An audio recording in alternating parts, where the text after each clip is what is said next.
Here, he is the deputy editor of the National Review, and Phil Kerpen is with us. He is the director of policy at Americans for Prosperity. This is an ice cream cake, and I think we should cut it right away because I'd hate to waste this with so many people starving and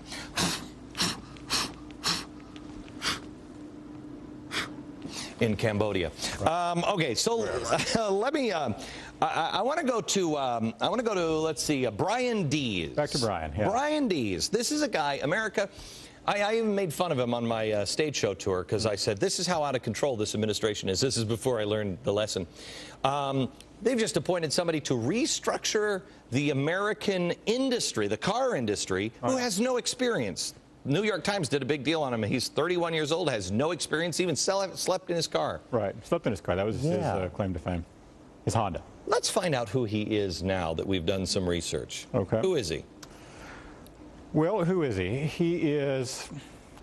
He's not really a left-wing ideologue. He's a rich kid playing progressive. Okay. You know, all right. Is what he is. He's this kid whose parents are college professors. He's from Middlebury College. Yeah. He was a sort of a hack on the Hillary campaign. He's worked for the Center of American Progress, which is sort of the great nexus of left-wing hackery in the United States, which is another one of these Soros and Sandler supported outfits. Yeah. And his two big influences, I guess, have really been Gene Sperling, who's this kind of sort of neo-progressive old FDR-style guy who was part of the Clinton administration, is working in the Obama administration, and Nancy Birdsall, who's kind of one of these internationalists. Now, if I'm not mistaken, he has written a couple of books with these people. For instance, Birdsall.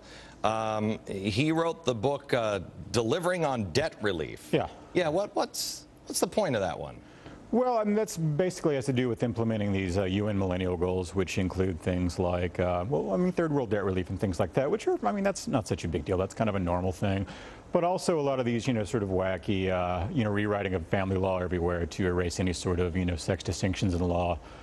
Changing relationships between children and their parents under the law. Right, that's like the family, the Rights of the Child Act. Yeah, what's really interesting is one of Birdsall's other books, which I was reading this morning, which is about economic development and what's called distributive justice, which is one of those terms always to look out for. Yeah. But, in the course of the book, she, and I found this really surprising, explicitly rejects the idea of equality of opportunity, and makes the argument that that simply isn't enough, that some people lose the birth lottery, as she put it, and therefore we need essentially an endless program of income redistribution, affirmative action, and things like that for people who aren't born as well off as some other people. Right. Of course, the ironic thing is we've got all these Ivy League kids whose parents were partners at Goldman Sachs lecturing us about people who aren't born very well off. Yeah, no, I know. Okay, so now let me switch gears. And Phil, let me bring you in on something else. I've discovered this great little thing called the Apollo Project that we've been talking about here, and it's just, boy, it's like a candy store that just never stops giving, just candy everywhere. I just want to go through this with you. Help me out. The Apollo Project was started by the Tides Foundation. If you remember Van Jones, he's our green job czar, right? That's right. He is the avowed communist. He was into social justice, which helped me out. Social justice basically is just code word for taking money from someone and giving it to somebody else. That's all it is. What was it you said about the lottery? They lost the birth lottery. Lost the birth lottery. That's social justice for you. You'll hear about social justice and our soon-to-be confirmed Supreme Court justice talk a lot about social justice. Yeah. But then he went to prison, became a communist, and then he decided, hey, if we could just get the green movement and the unions and the social justice people together, we could control the world, right? He said it was the grand unified theory of progressive politics. And got it. That's what they're doing with Apollo. So he goes in and he helps start Apollo. Now, Apollo, so you know, America, Apollo are the people that wrote the stimulus package. Tell me if I'm wrong here. Also helped write cap and trade. Exactly right on both counts. I do want to add one thing, Glenn. I noticed that the Apollo people were very angry last week that we didn't mention that they also have business support. Yeah. So there are some businesses. Google, which gives 95% Democratic, also a big supporter of the Apollo Alliance. Pacific Gas and Electric, California Utility. So they have some big business money as well, not surprising. Let me tell you something, America. They actually wrote, the Apollo didn't disagree with anything we said last week. They actually wrote to complain that we didn't include their business cronies. Like that makes it better that they've got giant global business involved, too. Here's a theory that I have, and I want to see if you guys agree with this.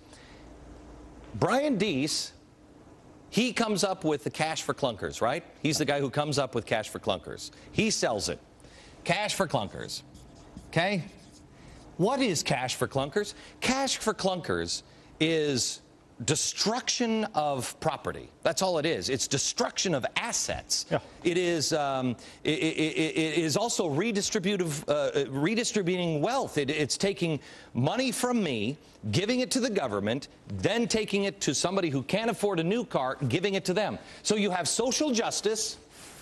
You also have a second bailout for all of the auto industries, helping our union buddies by getting all that money in there. It's also the green movement. Gee, and how is Brian Deese connected to the Apollo Alliance? He's connected to the Apollo Alliance because he's also with Podesta.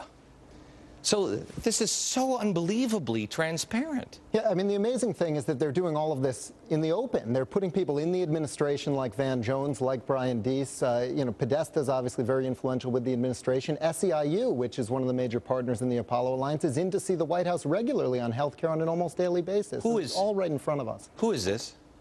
Phil Agelides is the chairman of the Apollo Alliance. He's the leader of this great effort. He was formerly the treasurer of the state of California from 1999 to 2007. So he's part of the great team that brought us the current California situation. And he also ran against Arnold and lost. He made his money as a developer, developing green communities, new urbanism, walkable communities. You know, you can't drive narrow streets, that kind of thing.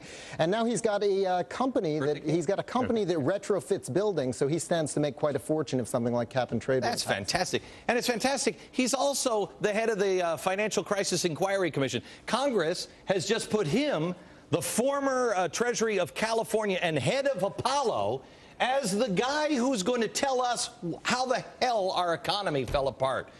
Well, the guy in California would be the guy to do it. Unfortunately, he's also into the unions, green movement, and social justice.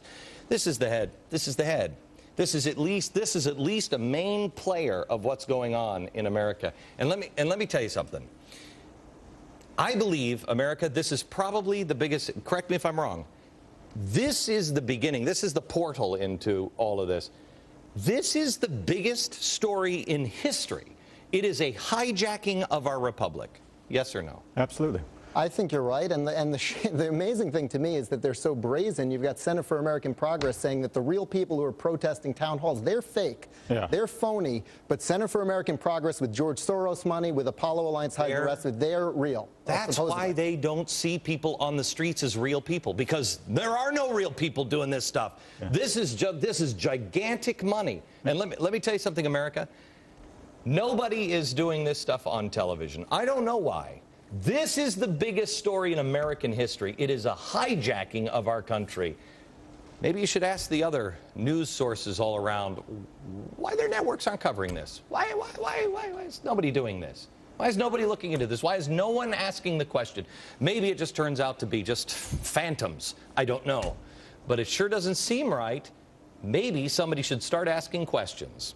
Now, I'm going to ask questions of the AARP, universal health care. It's really, really bad for one group. Wait until you hear the connections on this one. Bad for the elderly. So why is the AARP supporting it? They're on next. Glenn Beck is brought to you by the